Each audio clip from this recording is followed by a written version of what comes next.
Revelation describes the rapture differently, the moment everyone reads past. Most believers think they already understand the rapture. We've heard the phrases, we've imagined the moment, we've been taught a picture so often that it feels settled.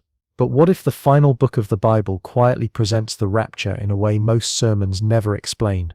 What if Revelation does not deny the rapture, but reveals it through symbols, timing, and heavenly scenes that challenge our assumptions? I want you to listen carefully, not as a student reading a textbook, but as a believer standing on the edge of eternity.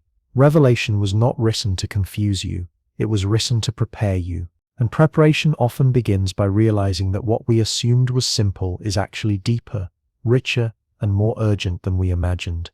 John was not writing theory, he was describing what he saw, what he heard, and what shook him to the core.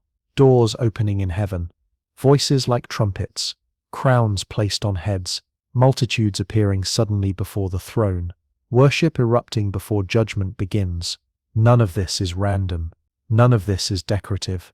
Revelation speaks in a language of signs, but the message is precise. If the rapture were meant to be obvious, it would not be hidden in patterns. If it were meant to be ignored, it would not echo from chapter to chapter. Revelation does not shout the word rapture, but it shows the event unfolding in ways that reward those who are watching closely. Tonight, I want to walk with you through those pages, slowly, reverently, and honestly. Not to argue timelines, but to awaken understanding. Because if Revelation describes the rapture differently, then it also describes readiness differently. And that changes everything about how we live, how we watch, and how we prepare our hearts right now. Part 1. Revelation does not begin on earth, it begins in heaven. If we want to understand how Revelation describes the rapture, we must begin where Revelation itself begins, not with chaos on earth, not with wars or judgments, but with a sudden shift upward. This matters more than most people realize. Revelation does not open with the world falling apart, it opens with a door. John tells us that after the letters to the churches, he looks and sees a door standing open in heaven. That detail is not poetic filler, it is a transition point. Everything before that door concerns the church on earth. Everything after that door unfolds from a heavenly perspective. And the way John enters that door should make every believer pause. He hears a voice like a trumpet saying, "Come up here." Those words are brief, but they are loaded. The voice does not say, "Come look." It does not say, "Come observe." It says, "Come up." In an instant, John is no longer on Patmos. He is no longer bound by earth. He is in the Spirit, before the throne of God. Revelation never describes John climbing, traveling, or waiting. The movement is immediate. One moment he is here, the next moment he is there. That pattern should sound familiar. Paul describes the rapture as instantaneous, in a moment, in the twinkling of an eye. At the sound of a trumpet, Revelation does not repeat Paul's explanation. It shows it. Revelation is not a letter explaining doctrine. It is a vision revealing events. And the first major event after the church age is not judgment, it is entrance. What happens next is just as important. John sees a throne already set in heaven. God is already ruling. Heaven is not reacting to earth. Heaven is prepared in advance. And surrounding that throne are 24 elders, seated, clothed in white, wearing crowns. These elders are not angels. Angels are never described this way. Angels do not wear crowns earned through faithfulness. Angels are not promised white garments as rewards. Angels are not seated on thrones. These descriptions belong to overcomers, to those who have endured, to those who have finished their race. Jesus promised crowns to the faithful. Jesus promised white garments to those who overcome. Jesus promised authority to reign. And here, before a single seal is opened, before judgment begins, these crowned figures are already present. Ask yourself an honest question. When did they arrive? Revelation never shows their arrival because, from heaven's perspective, it is already complete. Revelation does not linger on the transfer, it assumes it.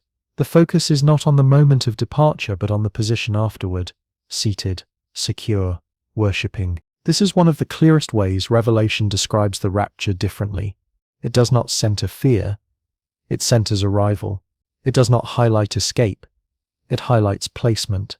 The church is not shown running from wrath. The church is shown established before it, And this is why Revelation feels confusing to many readers.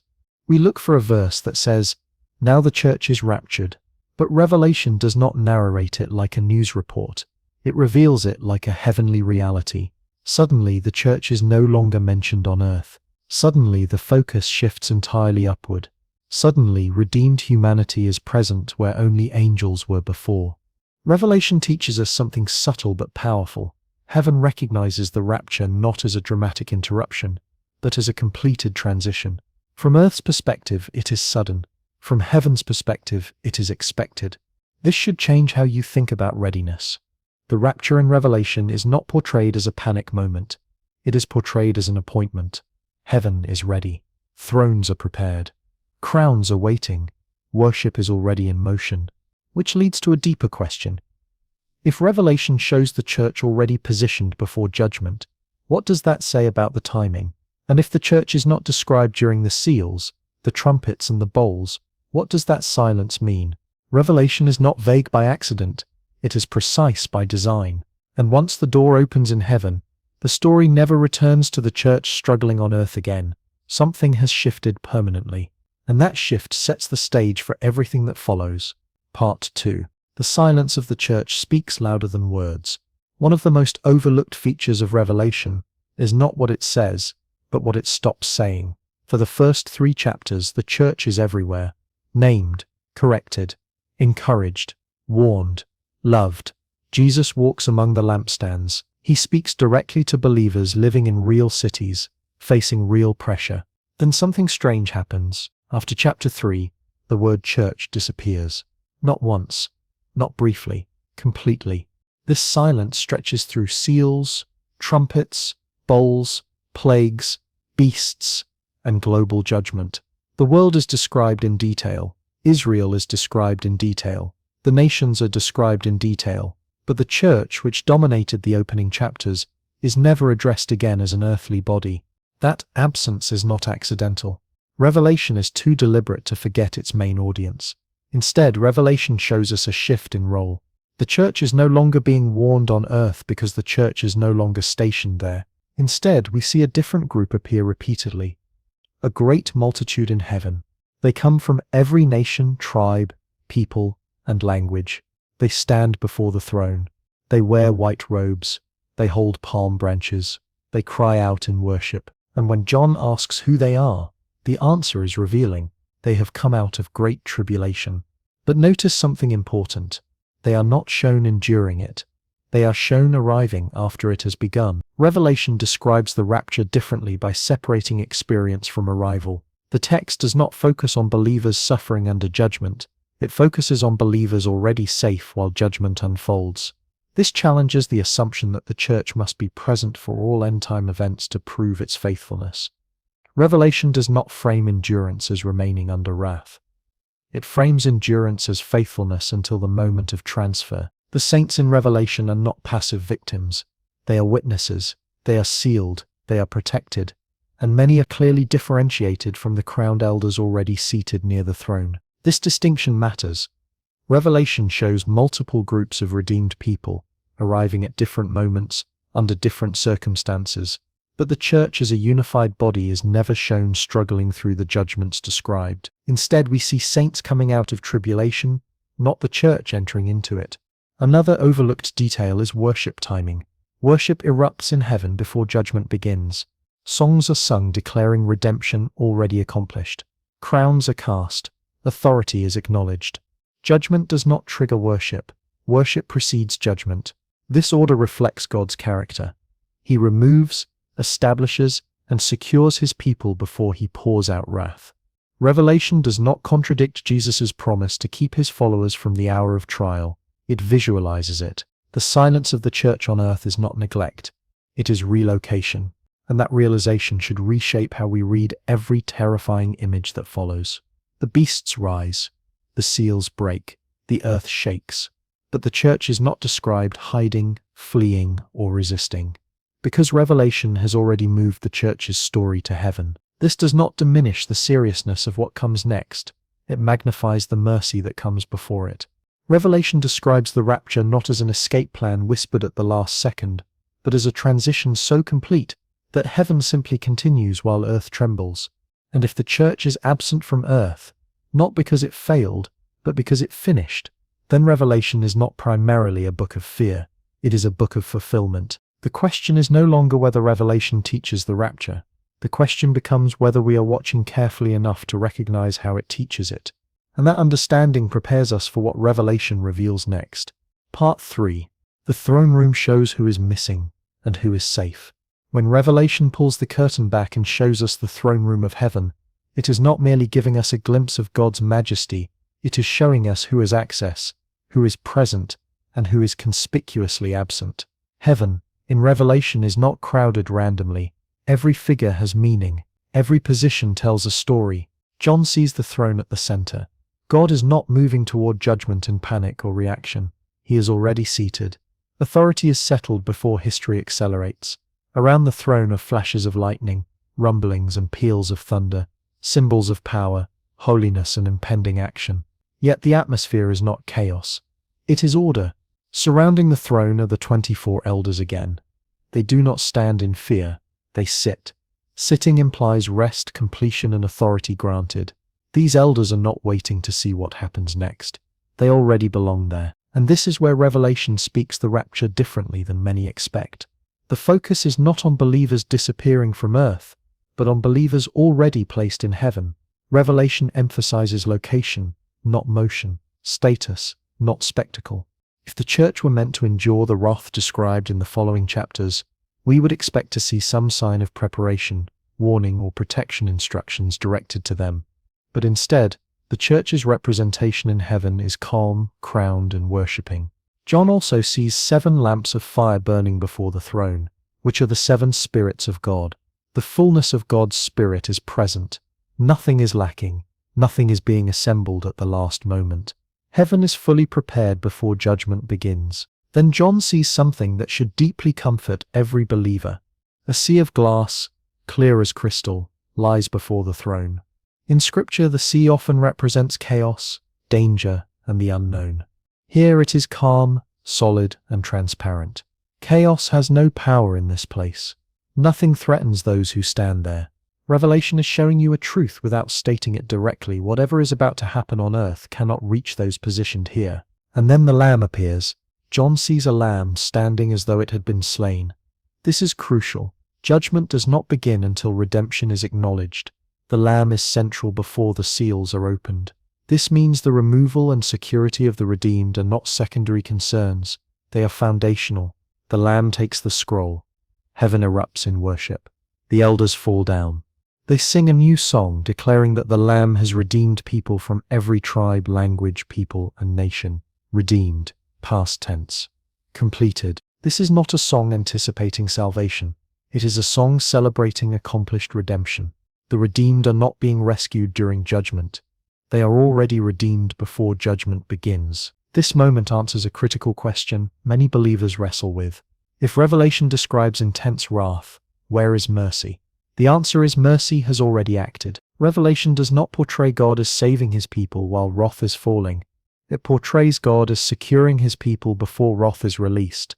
This aligns perfectly with the character of God seen throughout Scripture. Noah was in the ark before the flood began. Lot was removed before fire fell. Israel was protected while judgment struck Egypt. Revelation follows the same pattern, but on a global scale. Another overlooked detail is participation. The elders do not merely observe, they cast their crowns, they worship, they engage. This is not a group waiting to be rescued. This is a group already participating in heavenly authority and worship. Meanwhile, earth is silent in the narrative. No church prayers, no church resistance, no church instruction. The silence is not abandonment, it is relocation. Revelation describes the rapture by shifting the entire spiritual narrative upward. The story of the church continues, but in heaven, not on earth. This understanding reframes the fear many feel when reading Revelation. The throne room is not shown to intimidate believers, it is shown to reassure them. Before seals break, before riders ride, before wrath unfolds, heaven is calm, ordered, and full of redeemed humanity. Which leads us to the next question Revelation answers without stating it directly. If the church is safe in heaven, who remains on earth? Part 4. Revelation separates the church from the tribulation saints. One of the biggest sources of confusion about the rapture comes from failing to distinguish between different groups of believers in Revelation. Many readers assume that every saved person in the book belongs to the same category. Revelation does not support that assumption. Instead, Revelation carefully differentiates between the church and those who come to faith after the age of the church has ended. This distinction is subtle, but it is consistent. After the throne room scene, judgment begins to unfold. Seals are opened, chaos spreads, death increases, deception intensifies. And in the midst of this, Revelation introduces a new group, saints who suffer, resist, and are martyred. These saints are real believers. They love God. They refuse to worship the beast. They hold to their testimony, but they are never called the church. This matters. The church, as described in chapters 1 through 3, is a complete body. It is corrected, warned, encouraged, and promised deliverance. Jesus speaks to the church as a unit, but the believers who appear during the tribulation are described differently. They are individuals. They are scattered. They are persecuted. They are not addressed collectively as churches. Revelation describes the rapture differently by drawing a line between these two groups. The church is promised to be kept from the hour of trial coming upon the whole world. The tribulation saints are shown enduring it. The church is crowned and seated. The tribulation saints are hunted and killed.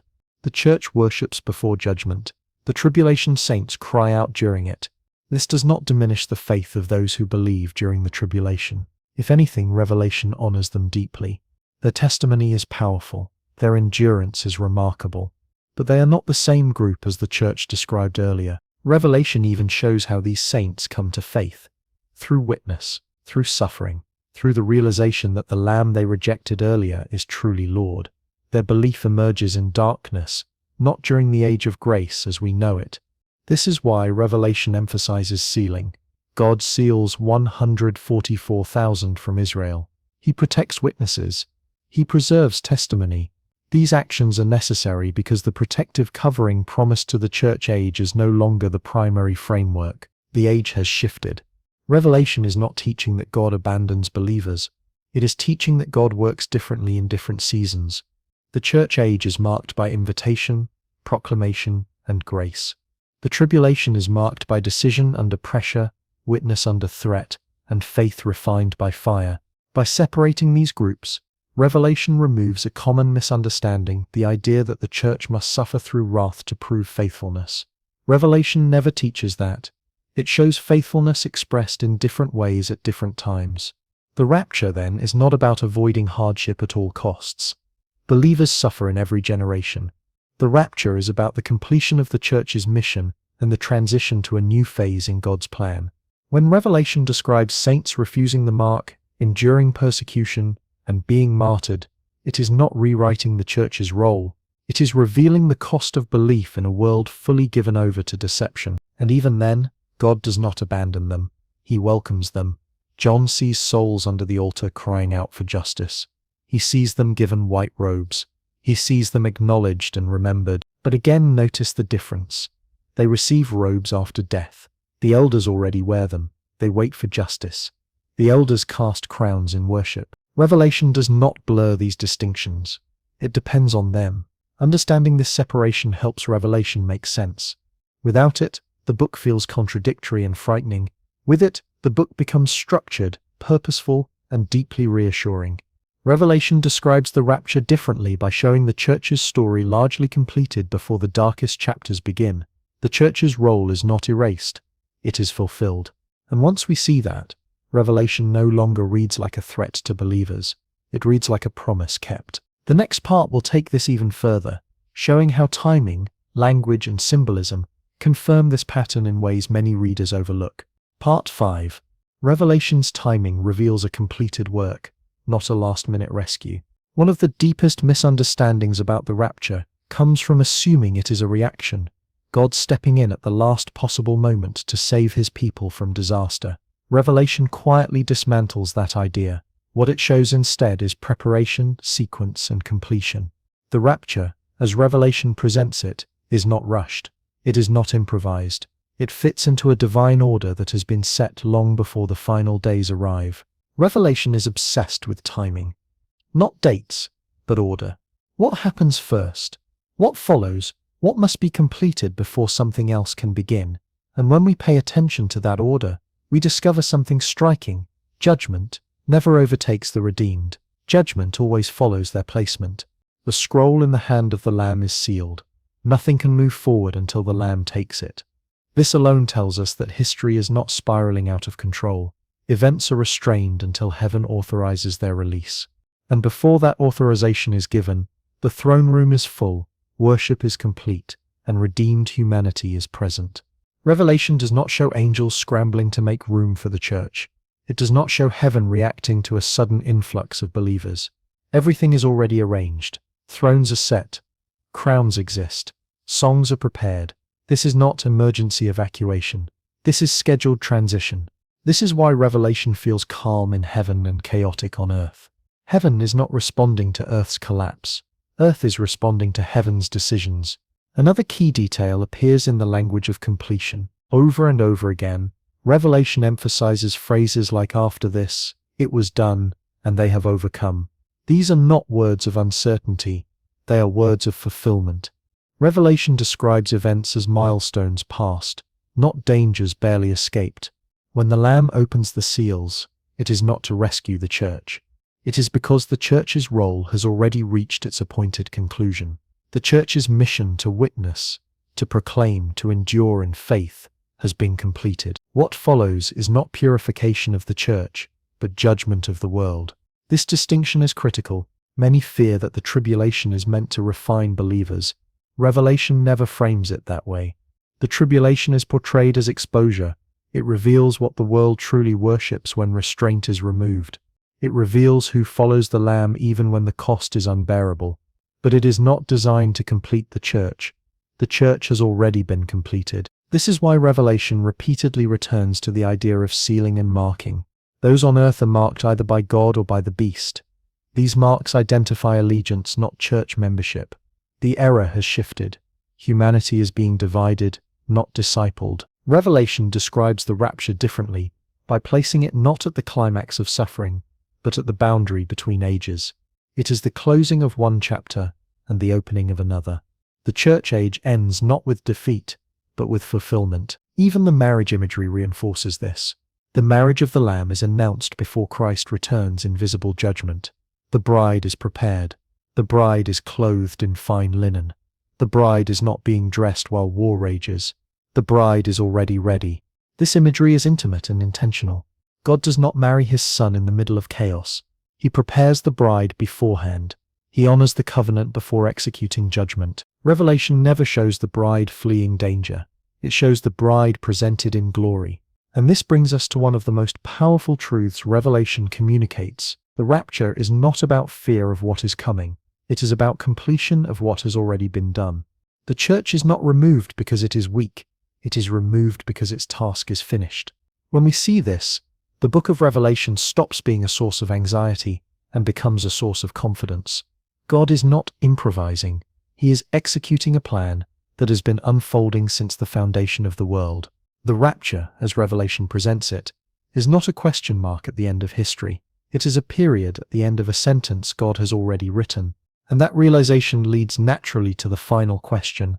Revelation asks every reader, not will you survive, but are you ready? Conclusion. Revelation was never meant to hide hope, but to anchor it.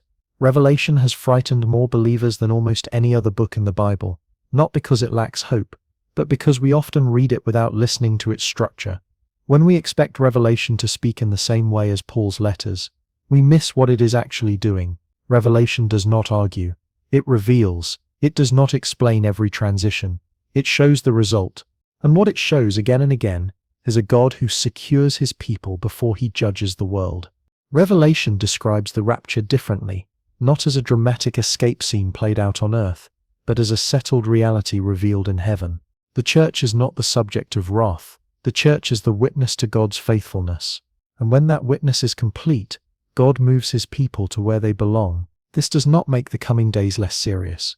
If anything, it makes them more so. Revelation is not written to satisfy curiosity. It is written to awaken vigilance. Jesus' set final words in the book are not threats. They are promises and warnings intertwined. Behold, I am coming quickly. The message is not panic. The message is readiness. Revelation reminds us that faith is not proven by surviving wrath, but by remaining faithful until the moment God calls his people home. The open door in heaven is not forced open in desperation. It is opened intentionally at the appointed time. And that door matters right now, because Revelation is not only about the future, it is about how you live in the present. It calls you to watch, to endure, to remain awake spiritually, and to love Christ above all else. Not because fear is coming, but because fulfillment is approaching. If Revelation describes the rapture differently, it also describes discipleship differently. It does not call believers to obsess over dates. It calls believers to remain faithful. It does not call believers to fear judgment. It calls believers to trust the judge. The final image of Revelation is not destruction. It is reunion. God dwelling with his people. Tears wiped away. Death defeated. The story ends not in terror, but in restoration. And the rapture, however Revelation presents it, is not the end of the story. It is the moment the story turns from waiting to fulfillment. So the question Revelation leaves us with is not whether the rapture will happen. The question is whether our hearts are aligned with the Lamb who opens the scroll, prepares the throne room, and calls his people home at exactly the right time.